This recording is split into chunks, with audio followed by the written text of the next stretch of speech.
Good afternoon, wherever you may be. Welcome to our session today. So you want to get coverage in Adweek. We'll be bringing our guest in here, Kyle O'Brien, here shortly. My name is Doug Zanger. I'm the Executive Director of Think Northwest. On the road today, that's why I'm being a little bit more of a low talker than usual. Went out to Central Oregon for a little spring break. A lot of us in Oregon are in spring break, and I think Seattle has spring break and Washington has spring break coming up in the next couple of weeks. So aloha from Central Oregon, and very excited to get this kicked off, but want to do a little bit of housekeeping, a couple things. So beginning of the month, we will be unveiling a new Think Northwest logo takeover. Very excited about that. I got a little bit of a sneak peek on it. It was definitely a really interesting interpretation, and I think everyone will like it as well. And then we have some more upcoming events as well. Next week on April 5th at noon, Ad Age's Brian Bonilla will be joining us to be talking about Small Agency Awards and some of his experiences in working with smaller and independent agencies. And then on April 11th at noon, why brand publishing matters more than ever. Shireen Patek, I'm just a huge fan of the work that she and Jack Marshall are doing with toolkits. If you are in the brand publishing world, absolutely you should be number one, subscribing to it, but also following the work that they're doing on that platform. So we'll be talking to her. And then we have it's coming up on the schedule. We will have events in Seattle and Portland in mid-April. Currently getting one of them sorted out, get some of the details sorted out. But on April 20th, we have our Extremely Happy Hour in Portland at 52 Limited. Our friends, Brooks Gilly, thank you so much for that. And that will be sponsored by MNI. And today we also have a sponsor. Thank you to Viant. Viant is a leading people-based advertising software company that enables ad buyers to plan, create, execute, and measure their omni-channel digital advertising investments. Its self-service DSP for omni-channel advertising, Adelphic, provides the ability to execute programmatic advertising campaigns across desktop and mobile, connected TV, linear TV, audio, and digital out of home. Viant's proprietary first-party data linked to 115 million households, 250 million individuals, and over 1 billion, yes, with a B, connected devices, and is combined with access to more than 70 people-based data partners to enable scaled and accurate audience targeting and attribution. We invite you to visit them at Viant, VIANTINC.com. That's ViantInc.com. And thank you, Viant, for your partnership. And we appreciate it. Today, the task at hand, bringing in my good friend and former Adweek colleague, Kyle O'Brien, editor at Adweek. A fine day to you. That's a nice brick wall behind you. I know that you when you play sports that involve a goalie, you are a goalie, and they consider you a brick wall. So welcome. That's totally wrong on every possible way. So thank you so much. I tried. But your live read was really good. Thank you. It was, well, yeah, thank you. No, but we do thank Viant very much for that. Yeah, no, it's, you know, it's the radio thing. I felt like I was going back to my roots a little bit. But a reminder to everybody joining us today, we did receive some of your questions by email yesterday, so thank you for that. But if you do have questions today, do feel free to pop them into the comments on LinkedIn Live, and we will do our level best to answer them for you. But Kyle, I want to start with a little bit more of your background because you do have a Pacific Northwest story. So give us a little bit of your background of your Pacific Northwest experience, and it is very deep. It is quite deep. I'm more PNW than almost anything else. Now living on the East Coast, but don't hold that against me. Yes, I was a board member of PAF a long time ago. That's where I met your host here. But I started out as a journalist with the Oregonian newspaper in the entertainment industry, covering that. Somehow managed to find my way over to Nike. Yes, if you live in the Northwest, in Oregon in particular, you must work at Nike. It is required by law. And then after just a few years of that, I ended up doing my own thing for a while, staying in Portland, and then ended up in radio. So yes, good old radio advertising. So Right. so did that for a while, and then I somehow got dragged back into journalism, and now with the lovely Adweek, I'm covering mostly agencies, along with a lot of creative as well, because I did cover creative, and I have been a creative director, so covering both sides of the spectrum. That is it in a nutshell. I could get really more specific, but it'd take a long time. Right. Well, I won't ask you about your Kenny G interview. It happened. When you were at the art. It did happen, and you said he was a really nice guy. And I think we can both agree that the Martin Agency, using him in a Super Bowl ad for Busch Light, was pretty good. Brilliant, actually. Yeah. I thought that was pretty good. Yeah. There's background music faintly joining the call. No, Nathan, you're absolutely right. I am in the lobby area of Sun River Lodge. So yeah, it's not just you. It's us as well. So I'm going to mute myself as well. And I may try to amble outside. So this is going to be a grand experiment on a lot of levels. But let's start off, Kyle. I think, what we really want to get to today is people to understand part of the process of how to get coverage. And I've talked about this with people individually. I've talked about this with groups, myself being a former editor at the Drum and Adweek as well. What I want to start with is, let's talk about trends right now, because that is one of the things that, as an editor and a journalist, that we always tended to really start chasing after. Individual stories and individual news stories are great, but ultimately what we were tasked with a lot was, because having the credibility and the authority within the industry, trends are really important. So what are the biggest trends that you're seeing right now related to the industry, and specifically in agencies?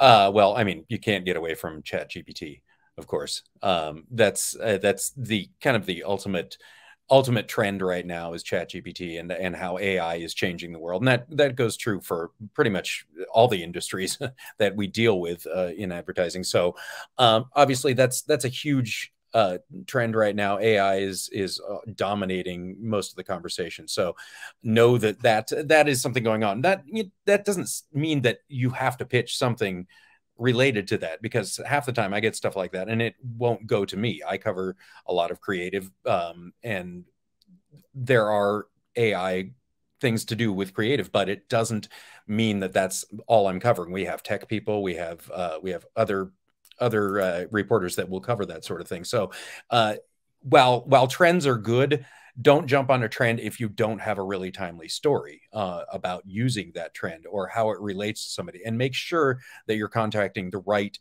reporter to pitch a trend story. There are plenty of us around, and just make sure you do your research before you get into, say, okay, I got this trend, I got to find a story about it. Well, don't force a story about it. Look for the connections. Make sure that there's viable something. Whoever your client is, whoever you're pitching, make sure that they have some tie to ChatGPT or iterative AI in some way, shape, or form, because that's the only way you're going to make it viable for even considering a pitch. So, right, and I think that one of the challenges that comes up a lot is that, and a lot of the feedback that I get, especially from independent agencies or smaller agencies, is this idea of not even really knowing where to start. So you've mentioned other reporters, other editors, and give everybody a sense of a couple of things. Number one, what it's like to be a reporter and an editor in this space in terms of the sheer number of pitches, and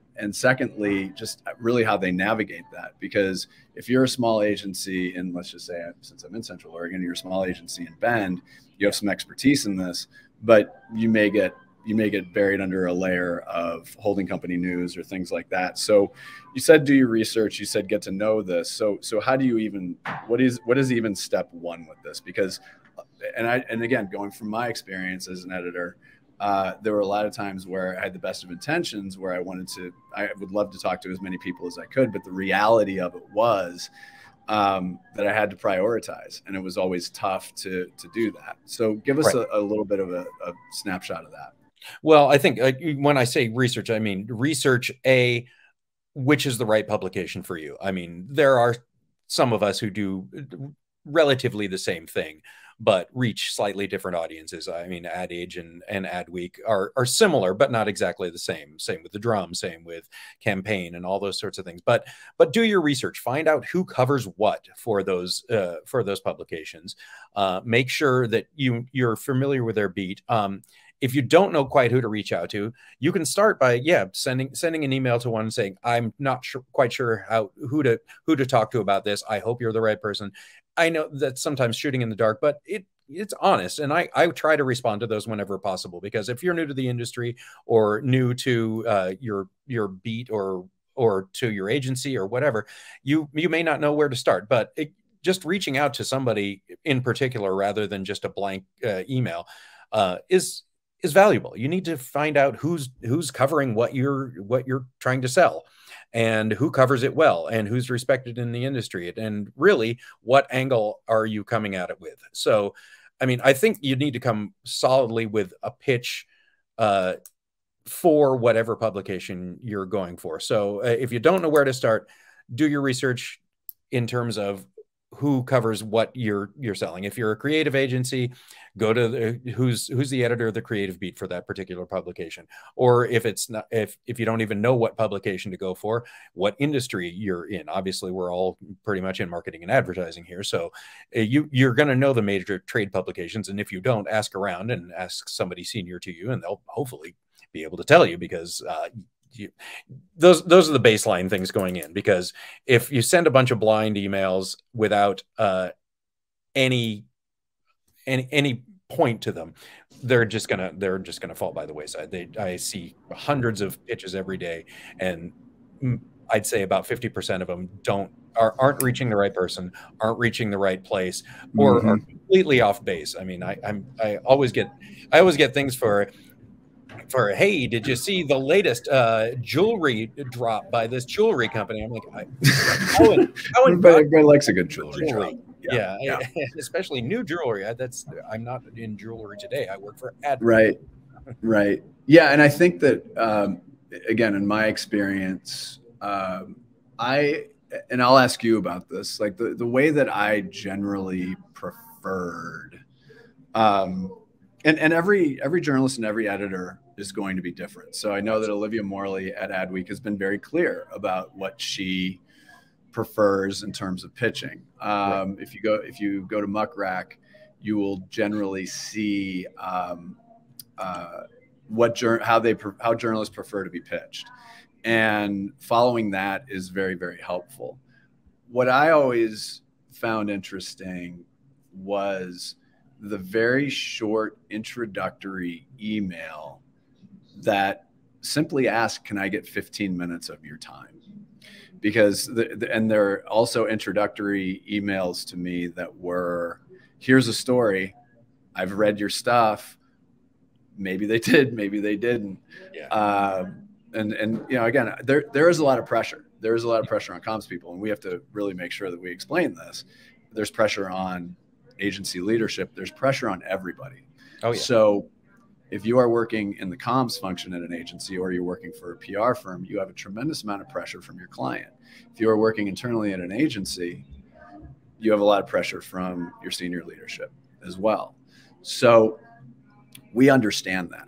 I think that's the point we need to make, is that we understand that nobody wants to waste anybody's time. So figuring out how you can make it more compact and dense, as opposed to a shot in the dark where it's everything.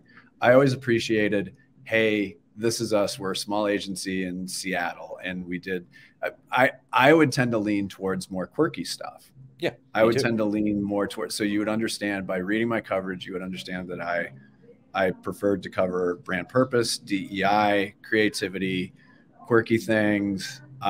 It was, I don't want to say it was easy to figure me out, but if you were able to get me something that at least illustrated what your strengths were as an agency. And God, I forget the name of the agency in Seattle. And I did this thing. They had this really fun campaign. And, you know, it was one of those things where it was just, that felt right to cover. And so I think that part of what independent and smaller agencies think is they don't stand a chance.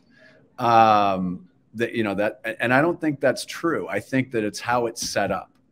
And I think that when you are able to illustrate, especially with a creative agency, let's just take that very specifically. Right. If you're a creative agency and you have a fun bit of work, it doesn't need to necessarily be this wholesale huge thing that is an activation and this. There is nothing wrong with, and I love covering this stuff because I think that there is more empathy with other agencies. So let's just take Barkley, for example, great agency in Kansas City. Yep. I loved covering their stuff because I knew when I was writing that there were other agencies around the country that were independent, that may be of similar size, maybe smaller, but it would inspire them. Number one, it would illustrate just how strong this agency is. But I also thought that it was really important for other agencies to look at that and go, yeah, that's really good. And we are kind of like that agency. So I'm feeling this.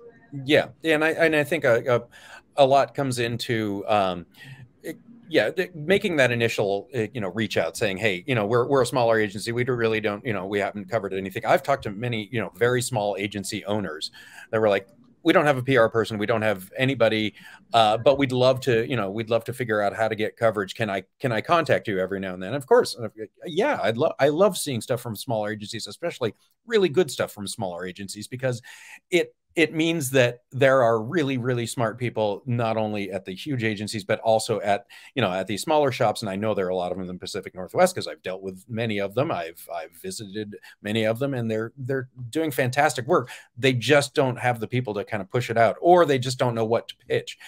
Ask me. I'm always available for at least a question, and I will gladly answer it if it comes from a place of I'm just looking for good coverage. I want to figure out who to send this to, and or is this something you would cover? I would much rather get that than just a blind that here's this and we're doing it, and cover it or not, or they don't care, or they pitch themselves as specialists on everything. There's one agency in particular that always pitches their owner, and I will not say who it is, always pitches their owner as being able to comment on just about any topic that comes up. And I always think, you're not a specialist on that topic. There's no way that you're going to be able to talk about that. So stop doing that. Rebecca has a couple things. Hi, Rebecca. Right. Oh, let me hold on. So first of all, let me do a shameless plug. So yeah, Rebecca Armstrong, legend, just legend. Quite. But if you are, or when you are, I think Northwest member, that's part of what we do is we reach out to Kyle. We reach out to other trades and say, hey, just a heads up that, there's some really cool stuff happening at North, or DNA Seattle, or, things we look at this as part of your membership benefit is we want to raise the visibility of the agencies, the work, and the talent of the Pacific Northwest. That is part of our mission. So, just take that for what it is, but that's one piece. So let me see if I can use this.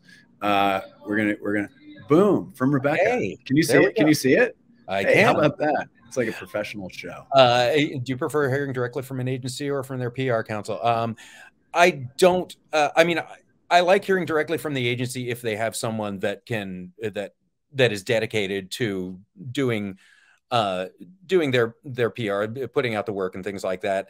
If there's somebody that is not particularly adept at that and they go for PR, I don't really care, as long as I can get to the people I need to talk to, especially when it comes to interviews. If I can get through, if the PR person is too much of a gatekeeper and won't let me in, or demands that I go by a certain, you need to email me the questions beforehand, or things like that, that bothers me, because that takes away the spontaneity of an interview. And it also makes me think that, okay, I can't really get to this person, and maybe I'm getting, stock answers from a PR person. But I don't care, as long as I can get the information I need, and make it count, and make it, reliable. So, so I think, it's authority and credibility. Those are the two important things, right? So, exactly. So as a journalist and an editor, it's about authority and credibility, right? And therefore, the things that we would generally ask for are not necessarily unreasonable. Sometimes the answer is no, and that's okay. there's plans B and plan C for everything. so we figure that out. And I think that, another example, so very specific example of Rebecca and her agency North was a campaign they did. I can't remember, Rebecca, how many years ago was that? But I got to be on set, and I got to hang out with everybody and got to interview the talent and got to talk to the brand. I used to call those bragency stories. I think that when you can combine an agency and their client together, I think that that's always going to be a better story. It tells a more rounded story. Absolutely. And that's always the ask. And yeah, there's varying flavors of it. And yeah, so no, I get that. Let's go to, I feel like we're doing a live. I feel like we are doing a live show technically, but I feel like we're ready. All right, let's go to the phones. Seattle, Dan. There you go, Kyle. Do you have different criteria for something to be considered as a mention on agency other than that features in Adweek? Yeah, agency spy, quicker hit stories. Usually, it obviously has to pertain to an agency, be it they did the work that we're featuring in a campaign, or it's news about the agency itself. I mean, we'd love to just dig on some agencies and do some deep dives and things like that. But agency spy is more of a blog. It's more of a quick hit.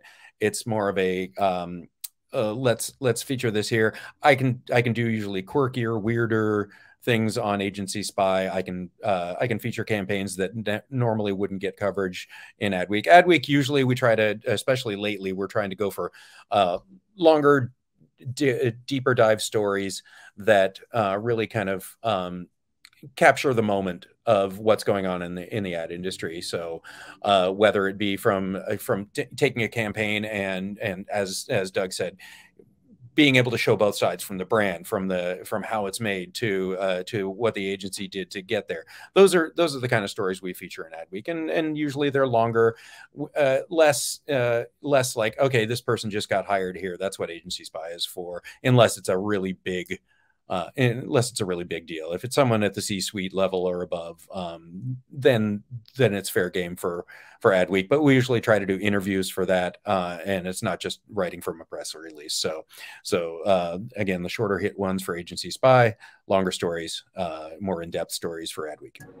Yeah, and I would say that when you're pitching to have a very critical eye on what you're putting together in terms of press materials. Mm-hmm. Part of this is you want to make it easier to say yes. So because the way we used to structure it when I was there was it's basically red light, yellow light, green light. There's 3 answers to a pitch: yes, no, or maybe. Yeah. And make sure that you're being very critical. Make sure that you're not burying, because let's face it, a press release is a word problem.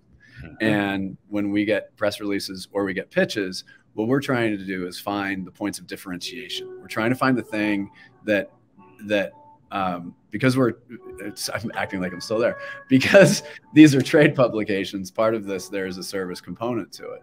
Part of the job of any trade publication in any industry is, number one, is journalism. So it still is journalism, and holding people in power to account is still an important thing. But on the service side of it, it's an understanding that the things that are being created, and I would say same with what we're doing here with Think Northwest, is we want people to be better at their jobs. We want to provide things that make sure that this industry, and specifically the people, get what they need, and the talent gets what they need to be successful and to thrive. And that comes in a lot of different forms, but be very critical.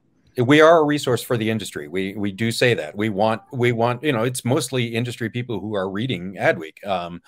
We don't write for the general public, but the general public does get a hold of our stories quite often. But we write for the ad industry, so we want everybody to take away something valuable. How did this help me do my job better? How did this make? How could we apply this to our agency? How does this teach me the right or the wrong way to do it? There are wrong ways to do things, and we will highlight it if necessary. But we like highlighting the good things that happen, and along with the bad things that are inevitably going to happen. Right. Right. Okay. Yeah. Yeah. Rebecca asked a question earlier. How much does it really matter that you know what the media? Yeah, but first, let me put this up. That was Pete's Ice Espresso 2019 with Eliza Schlesinger. I always mispronounce it. So So search Pete's, North, Zanger, Adweek. And what do you get? God, I hope you get that article. I had a lot of fun with that. All right, so let's go back. Let's go back to Rebecca's question here. Media spend is important when we're talking about signing a new client. Not always, but especially the big ones. We want to know what the media spend is, because that's how we determine how big an account is. If it's something like KFC, we know it's big, and we can go to we have resources. Convergence is one we use quite often, and they will tell us what the media spend of a particular brand and or agency is if it's made public, and most often it is. But I mean, we like to know it up front because it helps us determine, hey, is this worth coverage or not? Especially when it's maybe it's a brand we don't know very well, or maybe it's one that maybe spend a lot, but we don't know that they spend a lot because it's not really, they're kind of an under the radar, or maybe they're a B2B brand or something like that. I think knowing the media spend it's not always necessary, but it helps. No, it contextualizes it, and especially in the B2B space, it's interesting because there's a tremendous amount of money spent in the B2B space, and it's context. And I think, I agree with you, Kyle. I always said it's not necessarily a deal breaker. There are ways to find that out. I think it's part of it, again, is trying to round out the story. It's helpful in that respect. Let me go to another question that was sent to me. We'd covered this a little bit. So, what are Adweek editors looking for? I think we've covered that. And you touched on this a little bit. What are the primary subjects that Adweek is currently interested in? Every publication goes through its changes and what it covers and where it focuses in on certain things. And we've covered quite a bit on this thus far. But what are some other areas where Adweek is trending in terms of coverage areas that they're interested in? Well, I mean, lately it's kind of been a lot about the what's of interest to the CMO, and that's not just the CMO at an agency, that's the CMO of businesses. It's basically, how are companies moving ahead? How are they monetizing? How are they leading? How are they being successful? And what are the pitfalls? What are the challenges? Things like that. I mean, that's kind of, I mean, that's very general, but it's of importance because the people that are leading are often the ones that set the tone for what the industry is doing. So yeah, we do try to find those trends, and lately it has been about what the CMO is doing. But that's still fairly general. We always will champion diversity, DEI. Those are big trends and should remain big trends. Tech is always something that we're looking at from many angles, and believe it or not, the big idea, it's coming back. It never left, for those of you who are creatives, but it's coming back, and when we're still covering how the big idea has changed, how it's morphed, and then any constant changes in the industry. So I mean, that's a real way of looking at it, but right. No. But I think going back to this notion of the big idea. Yeah. You had mentioned ChatGPT, and I'm going to share the screen here in a second because Rebecca Armstrong is the MVP on many levels, and specifically on this. So let's just take AI, ChatGPT. Let's go back. There's all sorts of just NFTs. Remember that stretch? Everything's gonna so the things and not divulging like traffic numbers or anything like that, but when we would cover things that were interesting, were good, I've always said that people are going to be drawn to beautiful and interesting things. Now, that's a very subjective measure, let's be honest, right? But there is some history where if something, craft, for example, I believe is still very important. And I think that people notice it when something is done very, very well, when it's tighter, when it's clean. Obviously the Super Bowl is big, but when we would cover things that did have those big ideas or those big moments, they did very, very well. They got attention. and people really gravitated towards that, especially in the creative field. And if you go to Adweek and you click on Ad Freak or Creativity or whatever is going to spend some time with that, because those are places where you can get some real inspiration. And I do think that, let's not get all TED talky here, but as human species, we're not necessarily built for this onslaught of stuff. What we are built for is engaging with things, especially in this industry, that are really interesting and ultimately, breakthrough. Because I will say this, and I'm unabashedly pro agency. I'm pro brand. I'm pro in-house. I'm just pro good work. Yeah, good work and really good creative work really moves things forward, moves a business forward. It's crazy. Yeah. So focus on that. Here, let me share this. There we go. There. So, yes. Thank you. There it is. Yeah. Thank you. Yeah. That is a good one.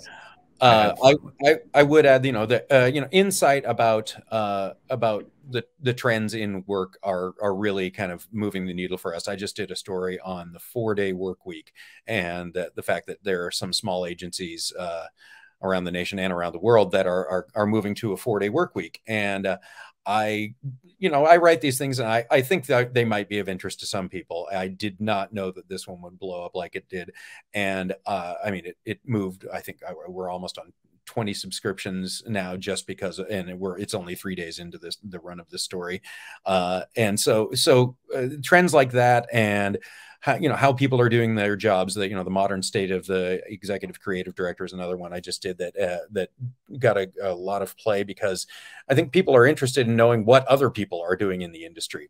A lot of trends start because they see one person doing it and they think, hey, that's a good idea for us to try to do something. So I think, we like to be the arbiter and of those trends and see where the industry is going, how it's getting to where it's getting. And I think those kind of insights are the ones that people are interested in, because it affects them. And ultimately they can see something and say, hey, man, I wish we were doing that. Or, man, I'm really glad we're not doing that. So one of my favorite things to do was the jealous list at the end. And it had been done before, right? It had been done years before. It's going back to like the early aughts and like the late 90s. All of that stuff had been done before, but there's something really genuinely fun about someone going, like an ECD going, oh, yeah, I wish I had done Superb Owl, or I wish I had done that, or I wish I had done this. Yeah. I think those are really fun. And I also think that helps build congeniality within the community. It does. It's just that having a convivial, and I'm just trying to throw out a bunch of fancy words at this point, clearly.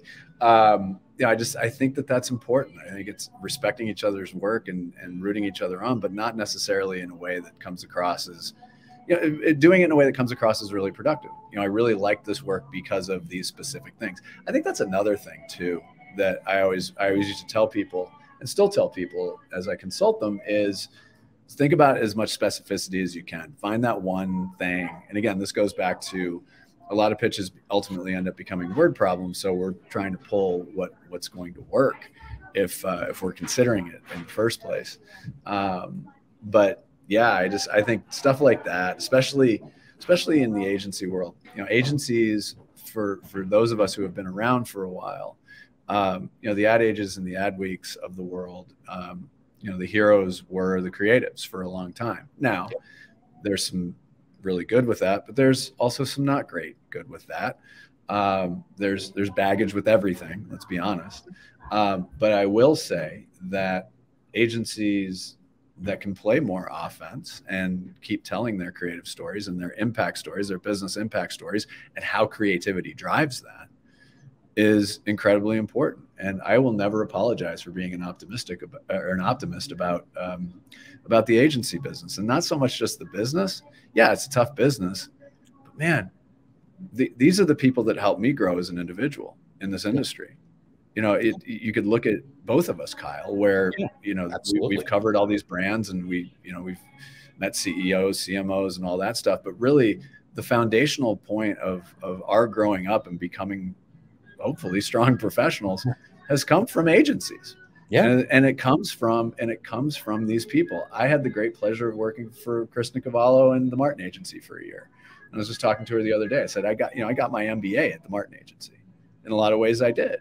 Yeah. And I can't say enough great things about the Pacific Northwest agencies. In the same way that I can not say enough good things about Tillamook or Nike or Danner Boots or Starbucks or Microsoft or Amazon, or these are world-changing places, world-changing companies, and behind that are those people. God, I just turned this into a TED Talk. Question. There's a good question right there. What are some of the big don'ts when pull it up? Pull it up. Is it on there? I can't even see comments. Oh, it's on the comment. Oh yeah. There we go. So what are some of the big don'ts when submitting work to Adweek? Here, I'll tell you. First off, don't be a pest. I think one of the worst things you can do as a PR person, you have to be persistent. You have to follow up. You have to do things like that, because we do get so many pitches a day, and even from the people that I hold dear as always giving me good pitches, sometimes they get lost in the shuffle because there's just so much that comes out. So don't be a pest, but don't be a pest. Don't follow up every 5 seconds. If I didn't get back to you at and you have to follow up an hour later, unless it's really, really important breaking news, don't do that. It's just, it gets very annoying. We're all very busy. We try to get through as many emails as we can. Don't be vague. That is another big one. You have to know what you're pitching right up front, because if you don't, and you're kind of sending something out and you bury the lead, or you really don't know what you're pitching in the first place, I'm not going to care, and I'm going to delete it as soon as I see it, or I won't even look at it in the first place. It's just you know what you're pitching. Don't be a pest about it, and you're more likely to get a response. Now, the one bad thing is when it gets really, really busy, and we all get busy. We're a fairly small crew, so we try to cover it, or at least respond to as much as humanly possible. But yeah, if you don't hear from me within a day, go ahead and follow up. I'm fine with that, and usually with that second one, I'll say, hey, I'm sorry, I'm too busy, and sometimes there is a lot of stuff I want to cover, but I can't. I just don't have the bandwidth for it. And if I say I don't have the bandwidth, sometimes it means I don't like your pitch and I don't want to do anything with it. Most of the time, it really means I am too damn busy and I really can't get to it right now. Yeah, I can shuttle you someplace where you might be able to get coverage. So, well, the other thing I'm going to say as a don't feel as though that your work's not worthy. Right. So that's, yes. I mean, that's another thing. I mean, it's one of those things I always, and I said this earlier, I think there's a lot more empathy in being able to share work from a smaller agency, or an independent agency. It's great to hear from Philippe Krakowski, CEO of IPG. Really like him, by the way. Yeah. I really like Philippe. Yeah. But is that ultimately, going to help you? And so I think the other thing too is another don't that I would say is don't come in with a lack of confidence, right? If you're really proud. So Elzar, I mean, some of the work that you did with Odd Notion and you do for your agency and for your clients at Odd Notion, I was blown away at our end of the year party in Portland. It's incredible work. I mean, it really, really is. And if I were still a journalist and an editor at Adweek, I would have covered it. I absolutely would have covered it. And again, that's why I'm so hell-bent on making sure that we get more visibility for all these agencies, because you want to be able to go in with that confidence. When Rebecca came to me and said, would you be interested in coming on set? And it's this, and this for Pete's. I was like, this is awesome. Of course. Yeah. All of that, like it's, and Rebecca went in with confidence and saying, we feel really strongly about it. And the work was great. I mean, the work was really, really funny. And Eliza was lovely. And the client was great. And so, that's a good, you know, that's a really good template to work from. It's the confidence of, like, it's the confident vibe of a big agency, but really be proud of the work. It may not get covered, right? But at the same time, hopefully you can take from that, and there are all these different ways that you can tell your story. Yeah. And those are things that you can create. And then you keep going, you keep going, you keep going. As long as LinkedIn exists, and we're all here right now. Thank you, LinkedIn Live. And thank you, StreamYard, for being, they don't really pay us, but I will thank StreamYard. Sure. It's everything. Yeah. But, you know, but I will say is that there is definitely a, you know, there's always going to be an audience for it, whether it's published in Adweek, Ad Age, Campaign, The Drum, Fast Company, Contagious. But that does not prevent you from trying to build those relationships, which is a perfect broadcast segue, Kyle, to how, in your opinion, you've touched on a lot of these things, how do you build a strong relationship with specifically reporters and editors at the trades, in your opinion and in your experience? Well, first off, pitch good work. Pitch good work. Don't waste my time, and you're already one step up. But if you reach out and you're sincere in just wanting to try to get coverage, knowing the challenges that are in front of you to try to get that coverage, but you really kind of, you know, just reach out. I love making connections. I've made some really good friends that are PR people. And yes, I think that maybe make them a surprise to some, but there are some really great PR people out there who are just really good people too. And I love to get to know them. So if it means just hopping on a call for 5 minutes, or if we happen to be in the same area together. I mean, I'm often in New York. I don't live in New York, but I do go there and go to our office. So I love coming back out west. And so if any place I can sit down in front of somebody or get on a Zoom call or get on a regular call, I'm all for that. And that's how you start a good relationship. You keep a good relationship going by continuing to do those things that I said. Don't be a pest. Be sincere about what you're doing. Be confident in pitching the right thing. If you know it's not a good pitch and you know I'm not the right person, you've already made a thing for. If we've already have a rapport, then go ahead and send it with the caveat. Okay, I get it. You may not cover this one, but the client wants me to send it anyway. Or if you, really know, if you really know it's crap, just don't send it. Okay, Rebecca coming at us again strong. Yes. Yeah. If you have a new client relationship with a global brand, but is privately held, so you can't reveal the budget, which happens a lot. You don't have to wait until you have the work to share, because we do write about, I mean, especially in Agency Spy, we'll say that you got the business. Now, it may not be as big a story, but if there's some way we can get around the spend issue, then we'll and it's still a good story. You get a big brand and you get you don't have to stop. You're bringing up you're bringing up size. You know I was going to bust her out with that, right? Yeah, of course. Yeah. But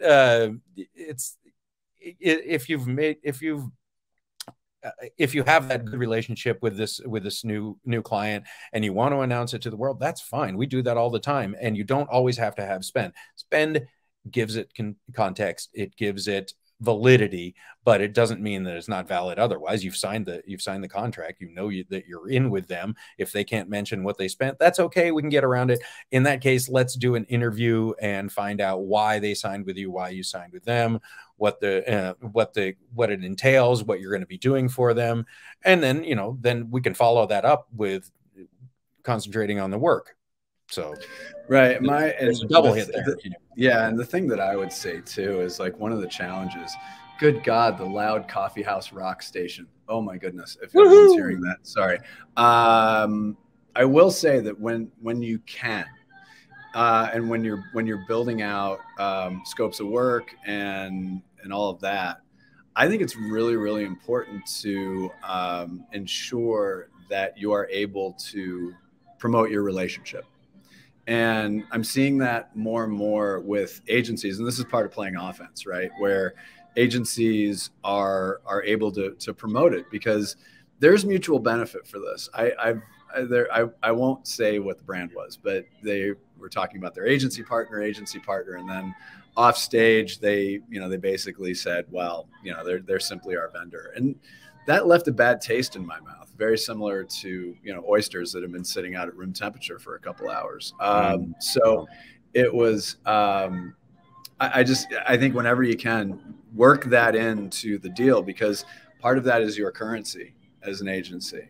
And I love that, because I think, again, that is an energy around this industry, both for the agency and for the brand, by the way, that I think are important, because it's a signal to not every brand is going to keep every agency for the entirety, for the duration. We know CMOs move all over the place, but if there's work out there and there's content out there that shows, this is a good brand to work with, and they may be moving on from their agency, the agency be moving on. That's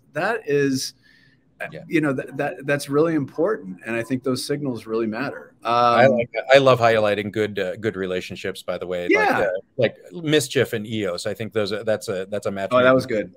Yeah. And so I mean, those kind of relationships, they're fun to write about, because you can tell they're having fun doing what they're doing. So in terms of getting covered, how important is it that the brand is big, well-known brand versus a small regional brand? It's obviously the bigger brands they're going to get coverage just by virtue of being a big brand. I love featuring smaller brands. I have no problem with doing that. You may not get as big a play because, money does lead a lot of this. But if you have a great relationship and it churns out really good work, I don't care how big or small the brand is. I love some great regional ads that you may not think, okay, I don't know who this brand is, but the work is so good that there's no way I'm not covering it. But it doesn't need to be a big brand, as so long as the work is good or the relationship is strong. There are some of these long-term relationships. See, this was Sparkling Ice, right? Yeah. So this was bread and butter back in 2018. And this was the fruit rocket thing that I was trying to figure out. So to your point, Kyle, not to interrupt, but I did. But the point is like Sparkling Ice, kind of more regional. I mean, it's more popular in the Pacific Northwest, but it's a good example of it's a good example of covering regional stuff. So I mean, I mentioned Tillamook, right? Yeah. Go through the list here. Dairy Gold. What started as regional was Salt and Straw or Stumptown, right? So sorry, Kyle. Please continue. But I mean, you bring up good Northwest brands that started small, or that are just infamous in the first place, like a Voodoo Donuts or something like that. You invoked Voodoo Donuts. Okay, go ahead. Listen, I'm just saying the punchy hour of the interview here. where these trends start. A lot of trends start in the Pacific Northwest, and that's why featuring a smaller brand isn't a bad thing, especially if you're getting in on the ground up. My God, if you're one of those people that takes a little brand, a little unknown brand from the Northwest and makes it something big.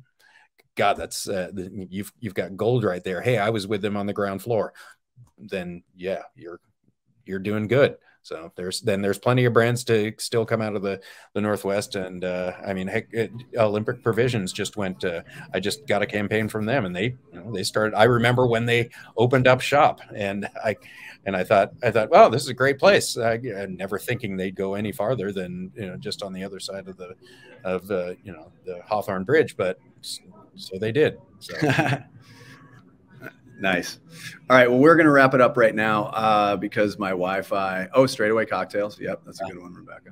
So there we go. We're just going to put that up there because we're just going to put that up. But thank you, Kyle, very much. Before the Wi-Fi cuts out here at Sun River, remind you that when you come to Central Oregon, go take a look at Sun River. Just search Sun River Resort, and again, they're not paying me, but here we are. I'm happy to promote them because it is a wonderful place.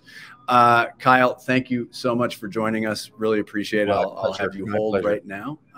If you can stay on the line for 1 second, as I can say goodbye to everybody.